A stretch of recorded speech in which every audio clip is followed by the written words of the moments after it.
आधार है जिस आधार पर 99 में आपको मंत्री पद से हटना पड़ा, उसमें क्या आधार था कि 95 में जो आप जमानत लिए उसमें आपने जो एज दिया उसमें आपका एज 15 वर्ष है, उस आधार पर आपको मंत्री से हटना पड़ा।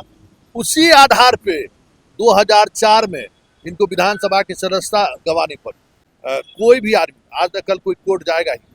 सम्राट चौधरी के लिए जैसे मंत्री पद जाना गया, सदस्यता गया, नॉमिनेशन रद्द हुआ, इस बार समझिए कि मुख्यमंत्री की कुर्सी उसकी गई। जहां तक हम नीतीश कुमार को जानते हैं, अगर नीतीश कुमार वही नीतीश कुमार रहते तो अशोक चौधरी भी आज नहीं रहते, सम्राट चौधरी भी नहीं रहते, मंगल पांडे भी नहीं रहते, ये सारे के सारे और दिलीप जायसवाल भी नहीं रहते। वो पांचों को बीजेपी चारों पांचों को हटा के उसके बाद नीतीश कुमार से सीट शेयरिंग की बात करते हैं।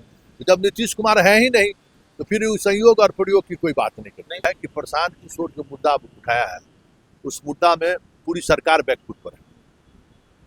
चाहे वो कोई भी पार्टी का नेता हो, पक्ष विपक्ष जो भी हो, बैकफुट पर है, जवाब नहीं है। आज से पहली बार राजनीति में आए हैं कि 250 करोड़ ने 500 करोड़ रुपया भी खर्च करेगा तो भाई कोई जनता का पैसा नहीं लूटा है। बिहार में कोई टेंडर नहीं किया है प्रशांत किशोर है। अगर चुनावी टेंडर लिया होगा तो अमित शाह जाने कि मोदी जाने। तो ईडी सीबीआई कहाँ है? Where is ED CBI? वो सब वही तो खेल है कि करा कौन रहा है, करा कौन रहा है, इस पर नजर रखिए ना, सब कुछ समझ में आ जाएगा। जो देखिए बिहार की राजनीति में जो दिख रहा है ना वो हो नहीं रहा है, जो हो रहा है सो हम लोगों को दिख नहीं रहा है, वही डिकोड करने की जरूरत है।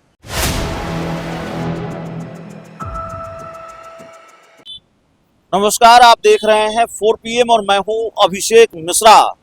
देखिए, बिहार सरकार के कई मंत्रियों पर भ्रष्टाचार के गंभीर आरोप लगे हैं और जो बिहार सरकार के डिप्टी सीएम हैं, बिहार के डिप्टी सीएम हैं सम्राट चौधरी, उन पर प्रशांत किशोर ने हत्या का आरोप लगाया है। हत्या को लेकर खुलासा किया है या आरोप लगाया है, आप उसको जो भी कहें। और कई सालों के बाद बिहार की राजनीति में बहुचर्चित गौतम शिल्पी हत्याकांड का जिक्र है। दूसरे भी कई मंत्री हैं, मंगल पांडे हैं और अशोक चौधरी को लेकर चर्चा लगातार हो रही है। सवाल यह है कि विधानसभा चुनाव से पहले ये एनडीए के लिए कितनी बड़ी मुसीबत है, सम्राट चौधरी का मामला बीजेपी के लिए कितनी बड़ी मुसीबत है और अशोक चौधरी की वजह से जेडीयू की कितनी फजीयत हो रही है। इन सबको समझने की कोशिश एक बार फिर करेंगे। हमारे साथ senior journalist Santosh Singh sir हैं।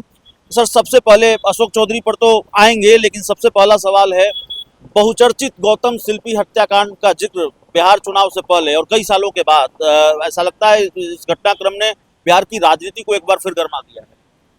देखिए, गौतम शिल्पी के दौर में हम लोग पत्रकार नहीं थे जी, कोई आइडिया नहीं है। कल ज्ञानेश्वर जी ने अपनी लाल डायरी पलटी है, उसमें उन्होंने कहा कि जो इस राकेश की बात हो रही है, हमें लगता है कि ज्ञानेश्वर जी को उस बात को मान लेना चाहिए। हाँ, ये अलग बात है कि ज्ञानेश्वर, प्रशांत माफ कीजिएगा, सम्राट चौधरी ने भी कहा है कि हाजीपुर का कोई, तो इसलिए ना दोनों का तार जुड़ा हुआ है, ज्ञानेश्वर जी का और सम्राट चौधरी दोनों का तार जुड़ा हुआ है। दोनों आदमी मतलब दोनों उस घटनाक्रम को बखूबी जानते हैं, इसलिए उस पर कुछ बोलने की जरूरत नहीं है।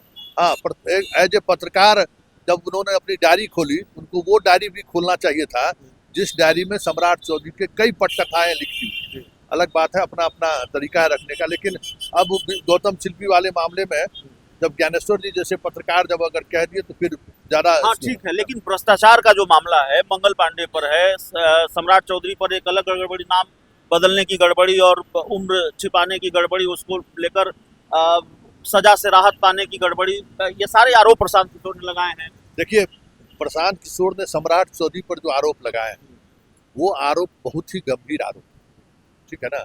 उसको भले नीरज भी उस अगर हम बात करते तो वो चीजें वहां आ जाती जरूर।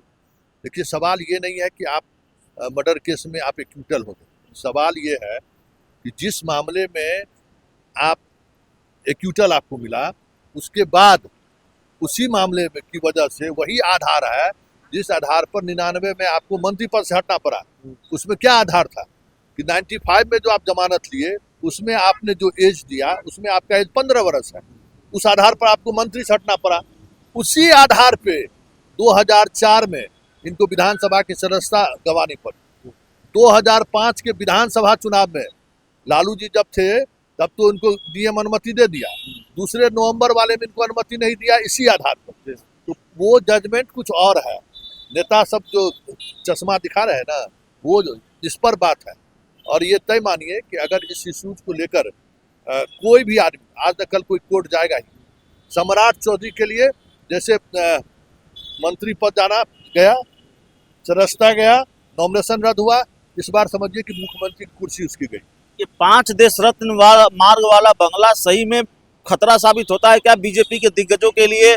सुशील मोदी, स्वर्गीय सुशील मोदी से लेकर बात करें तारकिशोर प्रसाद, तेजस्वी यादव, बड़े बड़े नाम हैं जिनके राजनीतिक कैरियर पर बड़ा संकट पैदा किया इस 5 देश रत्न मार्ग के बंगले ने। अभी सम्राट चौधरी का जो सरकारी बंगला है वो वही है 5 देश रत्न मार्ग वाला बंगला।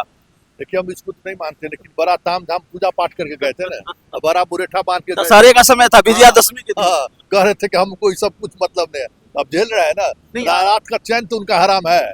नहीं, एक सवाल अशोक चौधरी को लेकर है सर। देखिए अशोक चौधरी ने पहले कहा कि हम अदालत में जाएंगे और बहुत ताल ठोक के कहा कि भाई चलिए कोर्ट में चलते हैं, एफिडेविट आपको भी देना पड़ेगा, हमको भी देना पड़ेगा, मीडिया में आके बयान देने से तो नहीं होगा, कोर्ट में एफिडेविट देना पड़ता है। लेकिन अब वो कह रहे हैं जनता की अदालत में जाएंगे। और अशोक चौधरी को लेकर जो दूसरा जो पार्टी एक्ट कर रहे हैं, जितना मैं समझ पा रहा हूँ आप बेहतर बताएंगे इसको, एक दिन नीतीश कुमार के साथ वो मुख्यमंत्री आवास में दिखे आरोप लगने के बाद, एक दिन जहानाबाद में दिखे जब नीतीश कुमार ने बिहार की 70 करोड़ महिलाओं के खाते में 10-10 हज़ार रुपए की राशि दी। लेकिन नीतीश कुमार के साथ पिछले 5 दिनों से वो किसी भी सरकारी कार्यक्रम में नजर नहीं आए हैं। संयोग है कि प्रयोग है? नीतीश कुमार के मामले में संयोग प्रयोग कुछ नहीं। जहां तक हम नीतीश कुमार को जानते हैं, अगर नीतीश कुमार वही नीतीश कुमार रहते तो अशोक चौधरी भी आज नहीं रहते, सम्राट चौधरी भी नहीं रहते, मंगल पांडे भी नहीं रहते, ये सारे के सारे, और दिलीप जायसवाल भी नहीं रहते।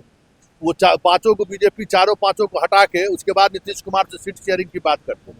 तो जब नीतीश कुमार है ही नहीं तो फिर संयोग और प्रयोग की कोई बात नहीं करते। लेकिन अशोक चौधरी अब कह रहे हैं जनता के बैकफुट पर हैं, जनता की अदालत में जाने की बात कर। वो तो सम्राट चौधरी भी बोले हैं कि हम जनता की अदालत में जाएंगे, क्योंकि इनके पास अब कुछ कहने की जरूरत, वो अदालत ऐसा अदालत है ना जहाँ सब पाप पुण्य का जो है सो हिसाब किताब वहाँ नहीं होता है, वहाँ दूसरा तरीका है हिसाब किताब का, वक्त लगता है। लालू यादव के शासनकाल को समाप्त होने में जनते ने 20 साल तक रखा लालू यादव सरकार को, 15 वर्षों तक, तो इनको भी रखे हुए हैं। जनता हिसाब जब लेगी ना तो जो रोड पर घूमते हुए नजर आएंगे ये सारे नेता। एक आखिरी सवाल है, मैं आपसे किसी भविष्यवाणी की अपेक्षा नहीं करता हूं, लेकिन कल प्रशांत किशोर ने कहा, देखिए 2 बड़े संयोग है, जब प्रशांत किशोर की पार्टी वाईवी गिरी, अशोक चौधरी के मानहानि के नोटिस का जवाब उन्होंने दिया, उसकी सूचना के लिए उन्होंने जो प्रेस कॉन्फ्रेंस की और आपने पूरा बयान सुना, मैं जानता हूं आपके चैनल पर वो चला भी, तो उन्होंने ये कहा कि भाई अशोक चौधरी जी अच्छा होगा आप कोर्ट में मत जाइएगा, नहीं तो आपकी फजीयत हो जाएगी, हम लोग बहुत आराम से इसको साबित कर देंगे। अब संयोग ये रहा कि अशोक चौधरी कह रहे हैं कि हम कोर्ट नहीं जाएंगे, कोर्ट बंद है, जनता की अदालत में जाएंगे। कल प्रशांत किशोर ने यह कहा है कि 7 दिनों के अंदर, 7 दिनों का अल्टीमेटम है, 7 दिनों के अंदर अपना जो कानूनी नोटिस है आधिकारिक तौर पर वापस लीजिए, नहीं तो हम 500 करोड़ का दस्तावेज अभी आ चुका है, हम 500 करोड़ का दस्तावेज का खुलासा करेंगे।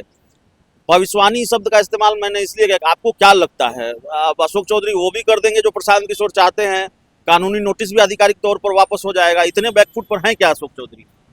देखिए जहाँ तक हमें कानून का समझ है, और ये जो मानहानि का केस है ना, पत्रकारिता जीवन में 17-18 केस हम देखे, इसमें कोई वापस ही नहीं होता है।